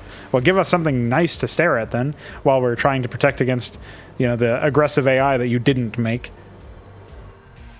And this mission also has the reputation of being a noob killer, and I think that reputation is probably it's true. I think it's objectively true, just looking at the number of people who played the first couple maps of this campaign and then played this and died. But that's only the case because the tutorial does not equip you for any actual combat, and then you throw the player into a situation where even the sparsest amount of attacks are, enough to kill a player who's not prepared because you didn't educate them and you didn't challenge them before this. And then, of course, there is a trigger that runs after the minute countdown timer occurs that suicides all of the available units of the Zerg and just makes them want to move all of their units at you. And yeah, again, look at all the pre-placed shit that they had over here. It's crazy.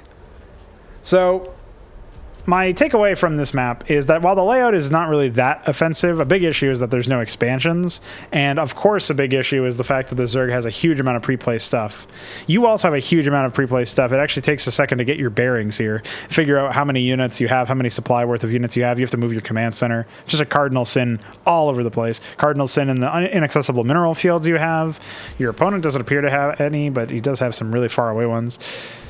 So yeah, it's really just not at all that worthwhile to explore here. And on top of that, like, the bigger issue is just that it's a feast or famine thing. Either it'll be super easy because the player has some understanding of what to do, like what I did, or it'll be, feel very unfair because of all the pre-placed shit and of the fact that the AI just arbitrarily suicides every unit that it still owns at the last minute mark, thus easily breaking apart your defenses if you didn't actually aggress and kill them.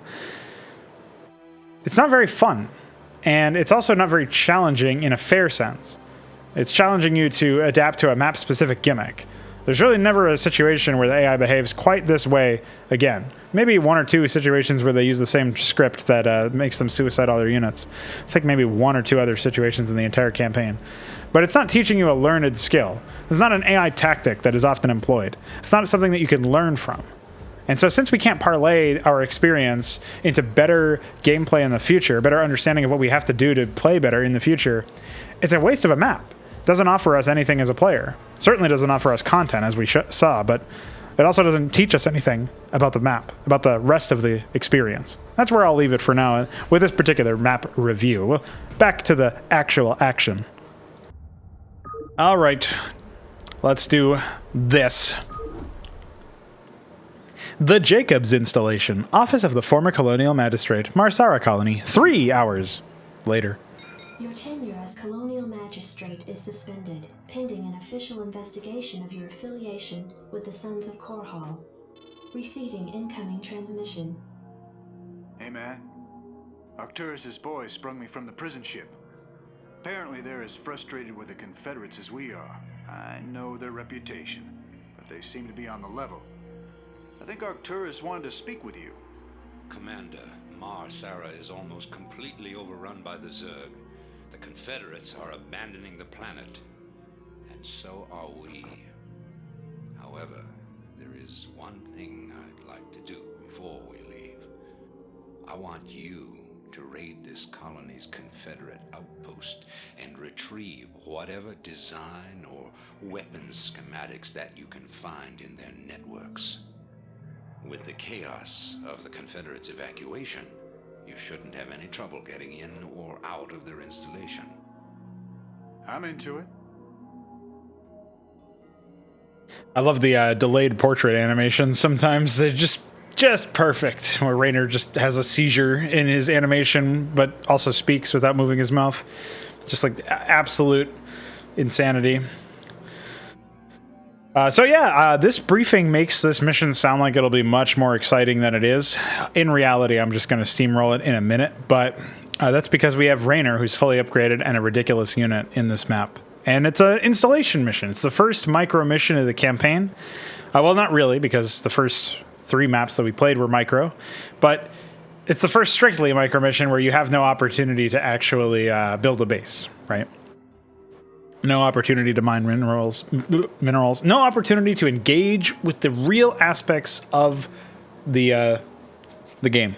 Of what makes this game the best RTS ever made. You have no reflection of that. Remember, at the top of this video, I explained why I felt, I explained the fact that I felt this game was the best RTS ever made.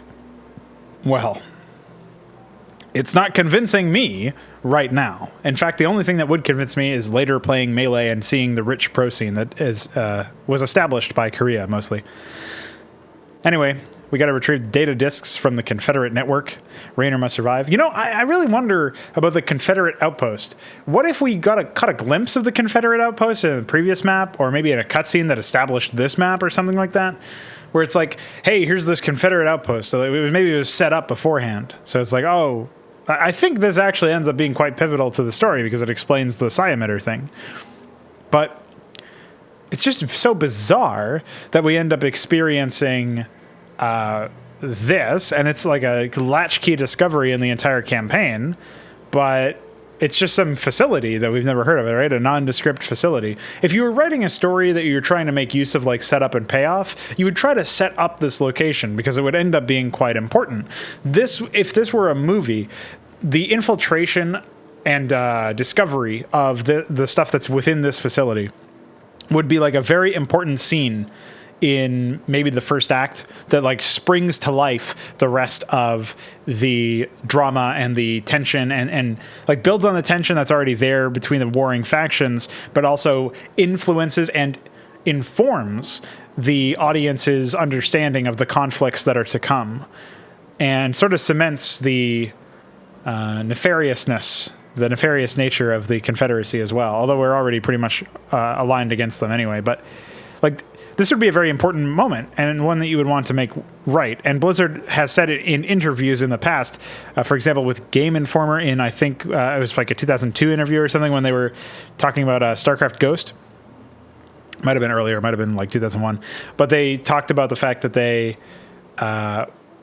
saw themselves as a movie company before a video game company. And that says a lot because they never really wanted to make games as much as maybe some of those people wanted to make movies. And it's quite unfortunate because obviously movies are not what they ended up making, although Warcraft 3 might try to convince you otherwise. It's like if you're going to try to say that you're a movie company first, at least follow the 50 odd, 70 odd, however many odd years there are of like the process of writing a movie's story and presenting the information in that environment, in that medium. At least try to learn from the success of your forefathers, or in Blizzard's case, your three fathers. But they didn't do that. So anyway, see you, nerd. 3 upgrades. Get introduced to wall traps that we ignore.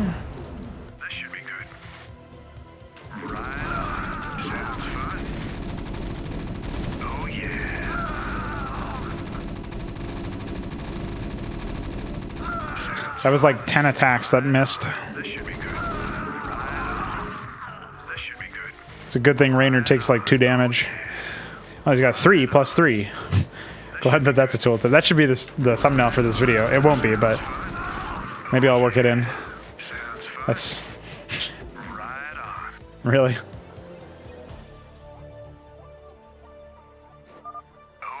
Sorry. Slowing down my speedrun strat.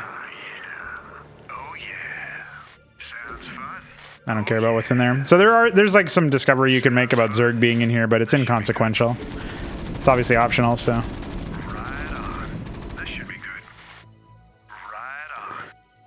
Hi. Excuse me. I'm pretty sure you don't actually need to do anything other than use Raynor here, so. I could be wrong, I guess. It's not like he can regenerate. Maybe I lost too much health after all, and I'll have to fucking slow down the entire video. Pretty sure there's a trap there. Pretty sure there's a trap there.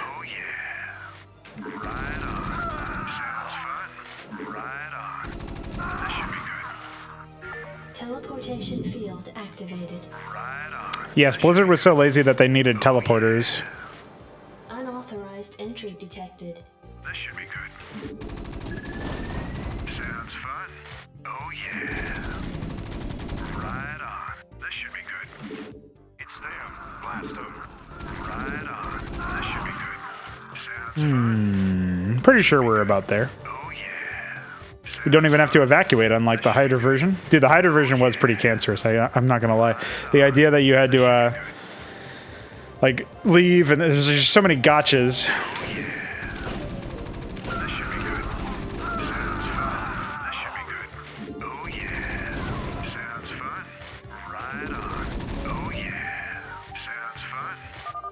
There we go. It's over, boy. Hey, we found the plans, man. And the transport's waiting when we come out. Oh yeah. Data dick.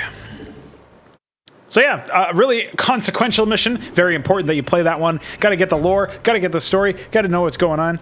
Isn't it so important? Not really. Not even gonna bother opening that one up in the editor.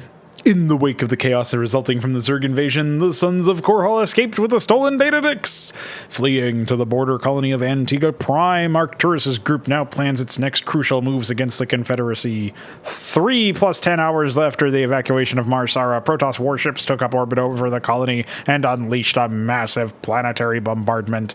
All life on the surface was extinguished. Revolution. Secret staging area, second moon of Antigua Prime. Hi. Headquarters has begun analysis of the discs. They expect to have them decoded shortly. I hope whatever's on those discs is worth it. Oh, my dialogue. Receiving incoming transmission from Arcturus Minsk. You and Captain Raynor have done well, Commander. I believe our efforts have weakened the Confederacy's grip on the fringe worlds. But our job out here isn't done yet. Lieutenant Kerrigan, my second in command, will elaborate. I'll get straight to the point. Our sources tell us that Antigua Prime is ready to begin open revolt against the Confederacy. Unfortunately, the Confederates seem to be aware of this as well. They've stationed a large detachment of Alpha Squadron troops there, under the command of General Duke. It will be your job, Commander, to free this colony and show our good intent to the Antiguan people. Lieutenant Kerrigan will help you deal with Duke's officers.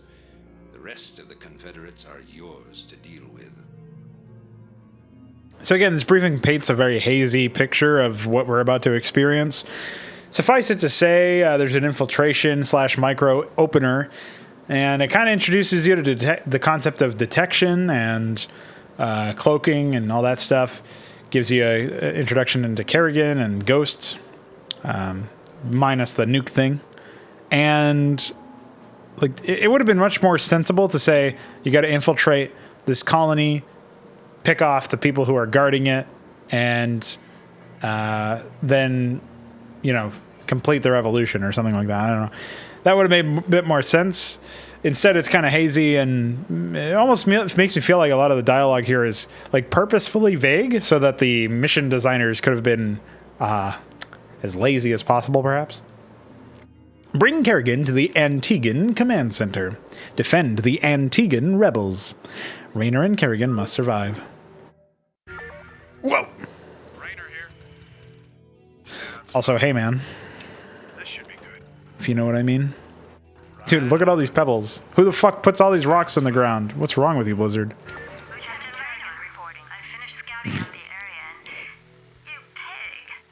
What? I haven't even said anything to you yet. Yeah, but you were thinking it. Oh, yeah. You're a telepath. Look, let's just get on with this, okay? Right. I read... Imagine pausing the game so you can have some sexual tension.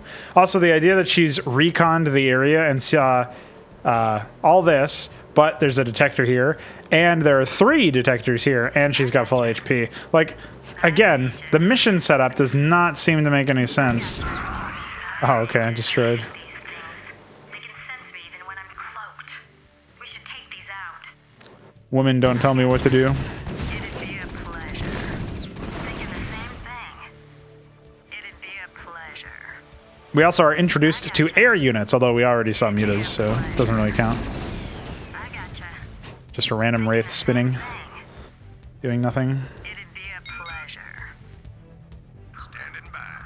Lieutenant Kerrigan reporting. I'm waiting on you. Go ahead, Commander. Oh, yeah. This should be good. Raynor here. Oh, I guess there's nobody in that bunker, or it's like 3 fire bats or something. What now? I gotcha. Lieutenant Kerrigan. All right, so this is where we just cloak and walk in. Oh, I guess I can I read you. send them into my men. Thinking the same thing. Anytime you're ready. I'm ready. Thinking the same thing. It'd be a pleasure. That way, doggy. Walk that way. Same thing. I read you. I gotcha. It'd be a pleasure. Raynor here. Sounds fun. Your I'm forces waiting are on under you. attack. It'd be a pleasure. Another pause. Who needs gameplay consistency? Nice subtitles. Map must roleplay. I think the Antigans are ready to back us up, too. That's right. We've tolerated these Confederate goons long enough. I gotcha. Commander. Let's move. It's not even like a guy, you know? It's like, Base is it's not even like a unit that's just sitting here. Sounds fun. Jacked up and good to Very, very puzzling. go. Something to shoot. Let's move. SCP good to go, sir. Reporting in. More like R.I.P. ording in. You know what I mean? Oh, Commander, I'm picking up a large Confederate strike force advancing on our position. Well, they're not. am I actually...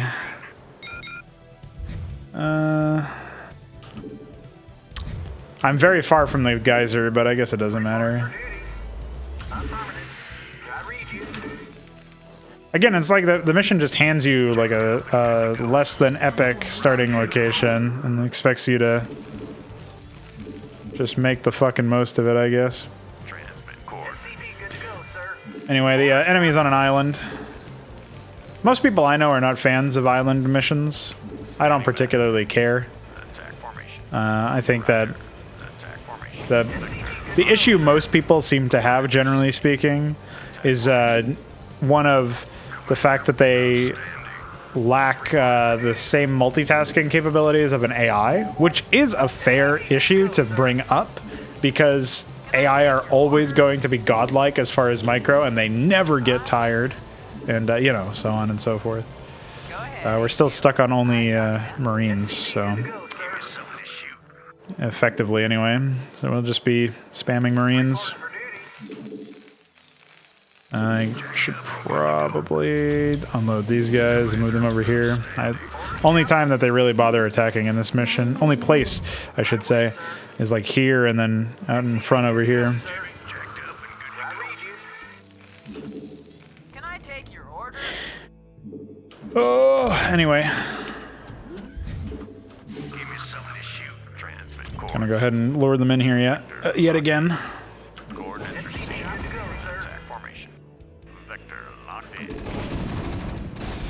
Oof.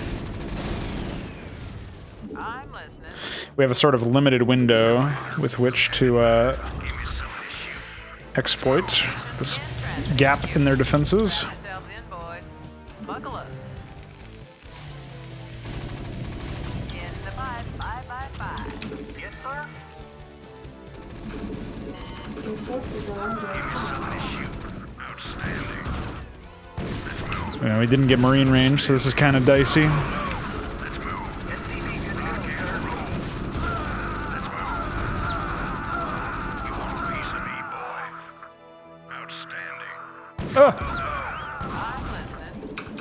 Dude, that guy came screaming into my marine's mouth.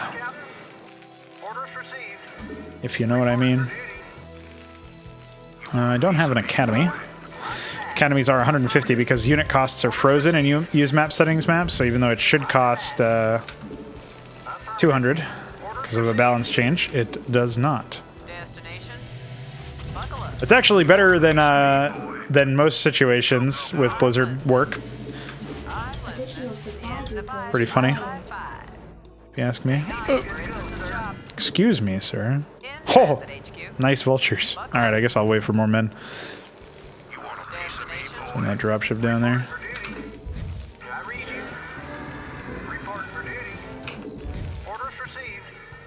Input coordinates. Input coordinates. I copy that. I could expand over here, but it's not really that important. What's really weird is that minerals in the fog of war shimmer like water does. It would be a nice effect to have, generally speaking. I don't think it would be that distracting. It seems subtle enough, but no, I never bothered with it for some reason.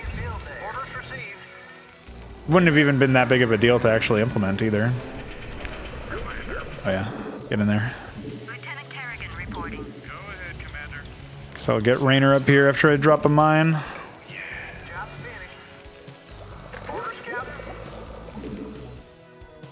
More Marines.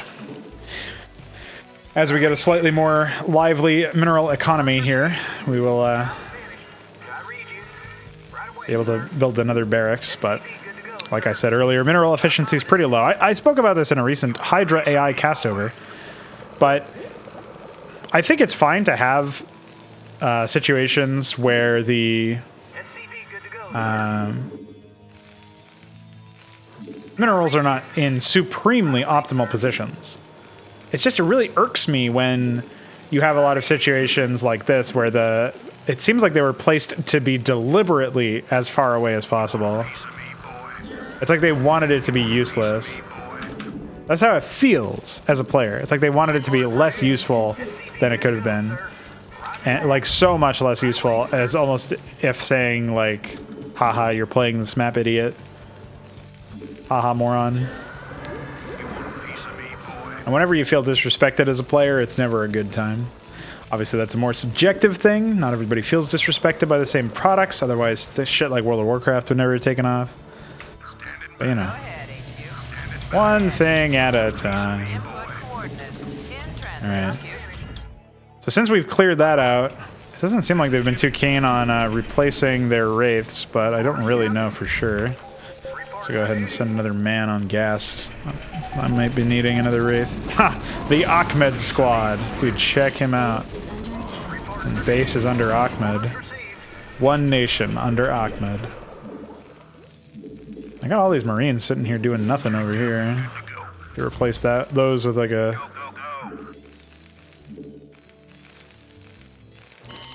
add-on complete. Fucking missile turret. Research complete. Oh, and we've got everything we would need. SCP good to go, sir. Come down here and build me another barracks. Right away, sir. Can I read you? Orders, Captain? Hope you enjoyed that. Aha, they did eventually restock the wraiths. So this is a mechanic called Guard mechanic. The AI is very keen on doing stuff like this, where in essence the main goal, if you will, is to say, hey, if I've got units pre-placed here, I should restock them. And they can also generate a guard position with a specific AI command that's very limited in the vanilla game.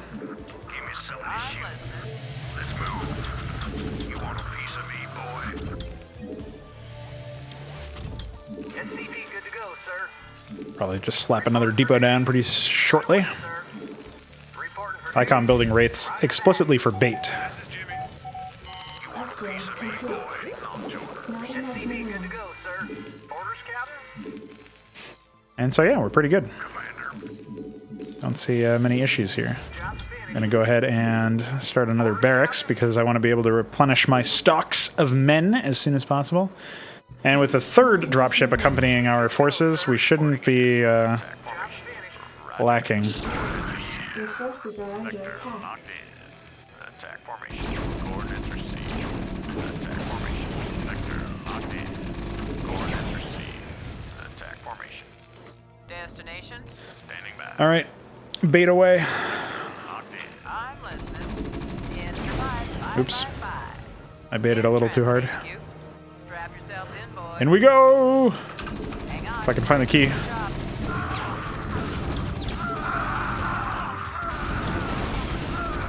See you later, nerds. More men, please. I would like to replenish my men. I require more men. I do not have too many men. Sorry, I thought that dropship actually had something worthwhile in it. Just SCVs for some reason. Nice, nice placement there, by the way. Destination? I copy that. Your forces are under attack.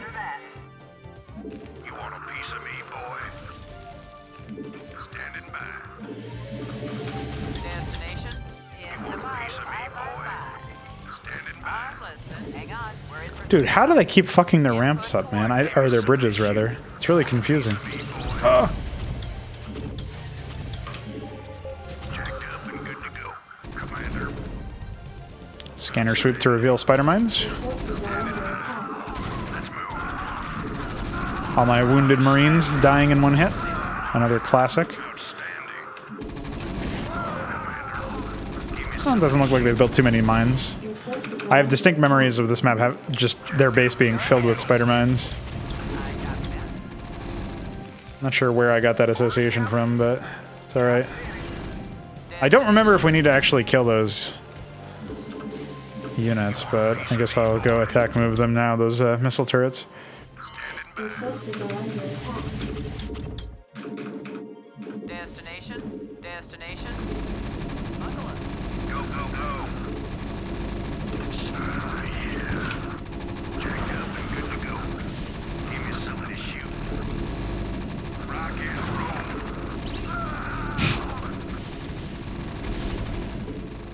Upgrade complete. Off it goes. Let's move. Additional supply depots. Yeah, I know, I'm bad. So this mission was gave me obviously less trouble than some of the other ones. Your forces Or are than the Zerg one, because I was like trying to be aggro without really much means to defend myself back at home. This map is actually much more straightforward in that the AI basically has nothing once you breach its slightly arduous to clear position. And also demonstrates that the AI is an idiot. That's another thing I didn't really mention about the experience of playing the Zerg map, or really just any of these maps. It's like the AI comes across as just a complete bumbling buffoon. You know what I mean? And it's really unfortunate. Like, it doesn't have to be that way. But because the AI is so ineffective, because the AI barely really even bothers to try to engage with you, it feels like at the end of the day, you are experiencing again, an opponent that doesn't really want to win. I did say that much in the previous macro mission. It feels like it's an opponent that doesn't want to win. It feels like it's an opponent that really just doesn't care whether they win or lose. They've got all of these advantages. Apparently Duke is the one who's supposed to be the one who's like clearing this base out and having dominion over the Antigans. But he's nowhere to be seen. He doesn't even send you a transmission. He's not like, "Oh, get out of here. What's wrong with you?" You know, so on and so forth. I don't know. It feels like it could have been so much better. You know what I mean? So anyway, let's get on to the editor review. This is the map. I'm looking at Duke's base right now. Again, look at all the stuff that he starts out with. I mean, he barely built anything. I don't think he built a single extra production structure or anything like that. He starts out with 2 bases. Admittedly, one is super far away and has... like, why? I get the idea that they wanted to be a little cute with the infrastructure, but look at how you could have placed this command center here.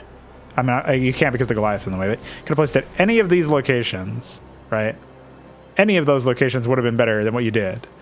And the idea that you would deliberately just cuck Duke with that base location too. It's like, okay, you want to have these really non-standard locations for resources, whatever. But it's so dumb. Like it adds very little to the game. If Duke was actually using his tools that he has at his disposal, he would have just attack moved me. He doesn't start out with any dropships, so he probably built a control tower and a couple dropships. But that's it. That's the only thing that he really built, in my estimation. He even starts out with mines pre-placed. I don't know if he starts out with them researched, but he starts out with these 2 mines right over here, these 2 mines over here in the bottom. I don't recall that many more mines anywhere else. Like maybe there was like one over here or something. So he probably did research it. He probably did have a machine shop. I just didn't notice. But it's so bizarre to me that you'd have an AI.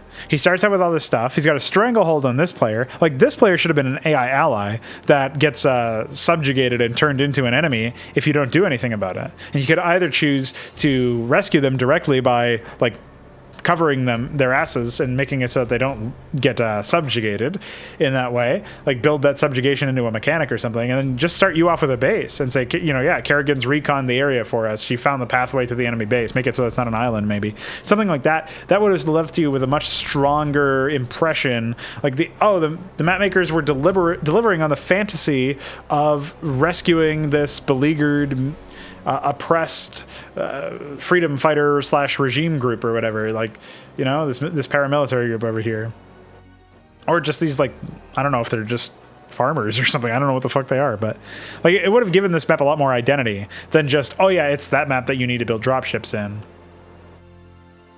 Even keep the island part, but maybe make it so that there's more bases so that you can actually have the AI contend for some of these bases.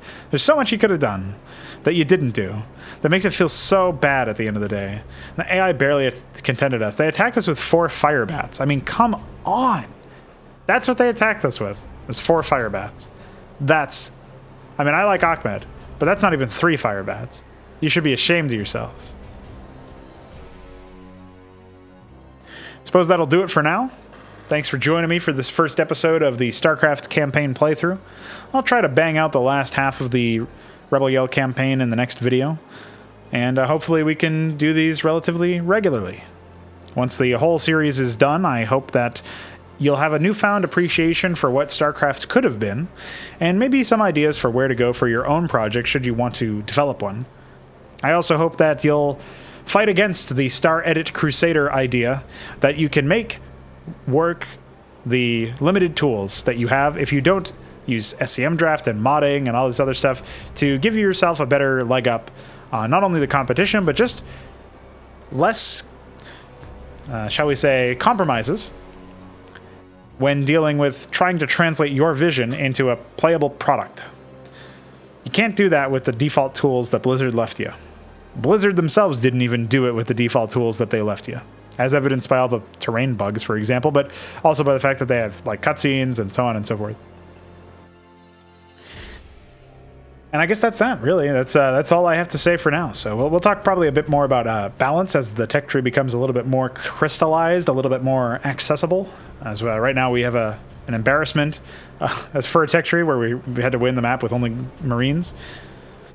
And I suppose that'll be it. Thanks for watching. If you like that sort of thing, bye.